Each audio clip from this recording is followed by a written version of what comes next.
I'll read one poem written and published 1970, 50 years ago, and republished in Swedish 2017 in a book of my collected writings. I dedicate this poem to Black Lives Matter. To the widow of the Black man shot this morning, another martyr to the cause, they say, another name to remember, shot in fact by a colored policeman, so they're covered. Not even Blacks can scream, you white pigs, you did it, again and again, again, again, again, and again.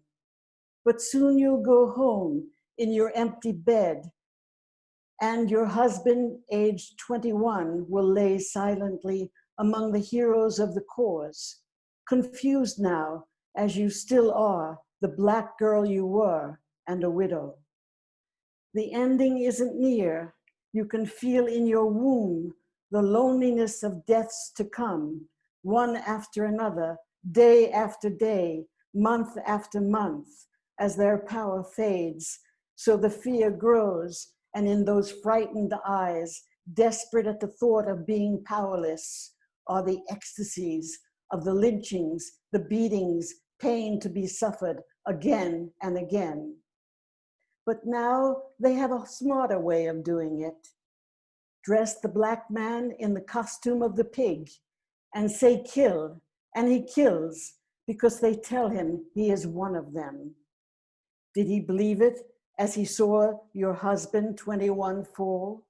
Does he believe it now above the screams of his people and the sarcastic smiles of the white men looking on?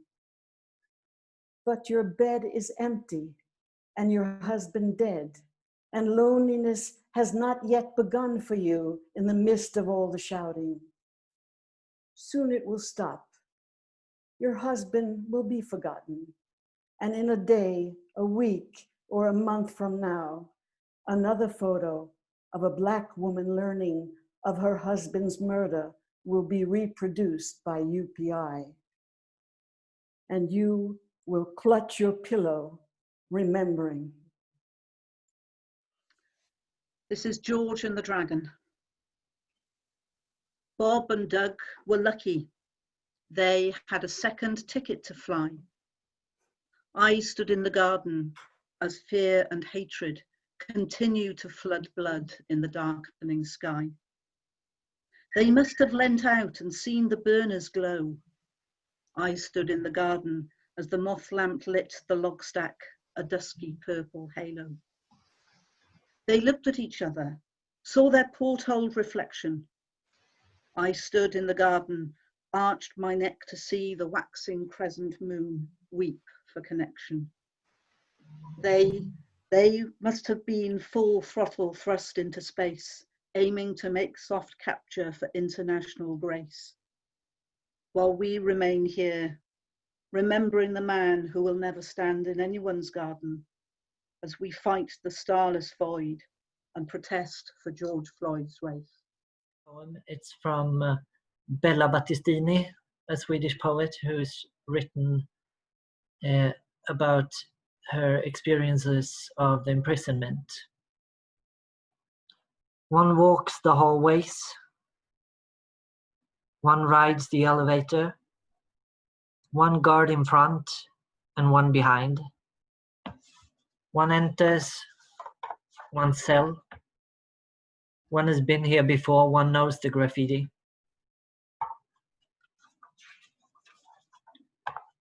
One sleeps, but one hears the steps in the corridor. One speaks to the other prisoners through the walls of the cell. One tries to speak to the other prisoners, but most often they are too far away. Often one doesn't have the strength. One hears how someone cries. One hears how someone cries and screams. And then quiet. One gets food if one answers the guards. One answers the guards. One eats. One reads books from the trolley in the corridor, and one cries when the main characters die. One sits in a room and waits. One sits in a small room. One reads the graffiti. Never talk, always deny. Hold on, it'll soon be over. One meets the lawyer. One reads the prosecutor's PM. One enters the courtroom. I see people I love only meters away. One hears the prosecutor speak. One hears the judge speak. Call me and tell me what happens when I'm not there. Thousands came, parked lorries and tanks along the lanes, pitched tents, requisitioned houses, Prideaux, Lanhydrock, Tree Bar, graffitied the walls, blasted rocks, concreted beaches, hid ammunition in the woods. Oh, I remember 'em, great fellas they were. Mother took some for bed and breakfast, black as well as white. They left a bar of soap all wrapped up in paper once. Smelled gorgeous, not like ours. We talked about that soap for years. 'Twas the chewing gum and sweets I liked. Too young I was for nylons. Then built minesweepers up along and got 'em under the bridge at low tide. Finished assembling them there where the harbour moon is now. Galvanised 'em too. Grandfer George had a job steaming planks, kept a fire going by the shed. I found a letter later, official 'twas, thanking him. Too young to know bars in the town, segregated men, black only, white only. They thronged the streets to watch the obioses prance, men in tin hats mixed with kids in shorts and frocks, singing of unity, for summer is a come unto day. Then they vanished, flat-bottomed landing craft struggling against high waves, to the slaughter, Utah, Omaha, black, white, together. What will the weather be in June? It is a month of air, scorched by May's unseasonable heat. Dry blossom and pollen billow where motes of brittle hay whirl in June's eddies. The forecast says that May's heat is leaving, yet while Minnesota burns, the dull slate sky predicted to fall and block June's sun mistakes ash-flecked smoke for the return of our familiar grey. There will be no moisture, no breath, nor should there be. It should be held 9 minutes, hands to throat, or, at last, we should choke on righteous fury and gasp out to the pitiless, please, I can't breathe. And thinking about it, a room is a world in itself, is a sweet, blessed shelter from the storm, is a warm space inside a bitter outside. The wind and rain beat against the stout windows. Home, where a sister can spin and laugh into her grandmother's arms, where there is no fear, where delight is shared with friends like golden bread glowing in their hands. But not for you, my friend Mahmoud. In the photograph from Italy, it is a matter of balance, surviving in a sketch of a house. It's everything torn away. You rest on one foot on the faded threshold. The rotten plaster falls off in dry lumps. A hole in that wall where the wires were ripped out. The cheap, speckled tiles outlined in grey dust. For you, no colour, no rug, no table, no chair, No bed, no shower, no pictures, no flowers, no door, no window glass, no roof, no friends, no warm inside, no place of prayer. You stand on the edge of a ghost house, everything bleached and old but you. Leg bent against the doorframe, your body hinged between an outside and an in. Your eyes are deep and still in your dark face, that soft mouth still, shoulders dropped, arms crossed, hands tucked round yourself. How difficult to breathe, caught in your black jacket between two worlds, an emptiness always outside. Everything is broken but you. You are breathing still. Around your tired neck opens your bright shirt, stubborn like a flower. And there's an epigraph by John Donne, which you'll all recognise. Ashamed to be white, in memory of Alton Sterling of Baton Rouge, Louisiana, and Philandro Castile of St. Paul, Minnesota, murdered by white police officers. Any man's death diminishes me because I am involved in mankind. It is shameful to be white. It is shameful to be white and not speak out. It is shameful to be white and not speak out against racial abuse. It is shameful to be white, the colour of purity, when so unclean. It is shameful to be white, the colour of innocence, when so guilty. It must be shameful to be white in the home of the brave, when some behave as cowards. It must be shameful to be white in the land of the free, when so many are imprisoned by their colour. It is shameful to be white, the colour of cold sterility, of those who have the power and abuse it. Black brother, black sister, when the trigger is pulled, I am ashamed to be white. Centuries deep and time after time, I am ashamed to be white. What is the colour of justice?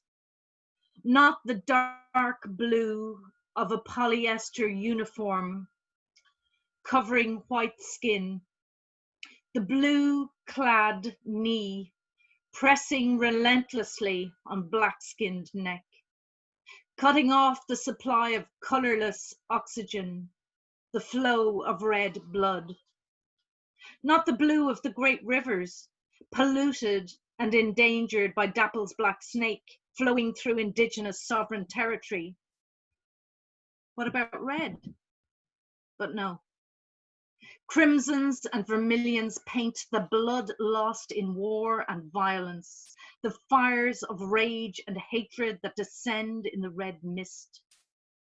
Not yellow, a word used to abuse skin color or those opposed to war.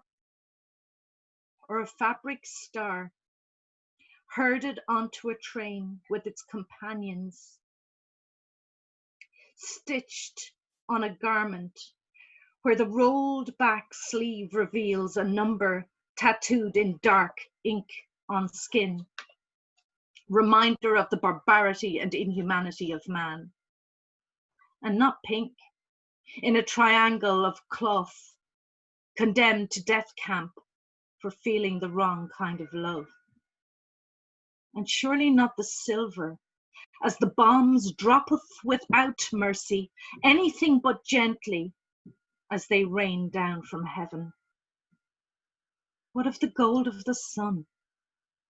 The same sun shines on everyone, but is not gold where it started, the ravaging of lands and peoples for wealth and power?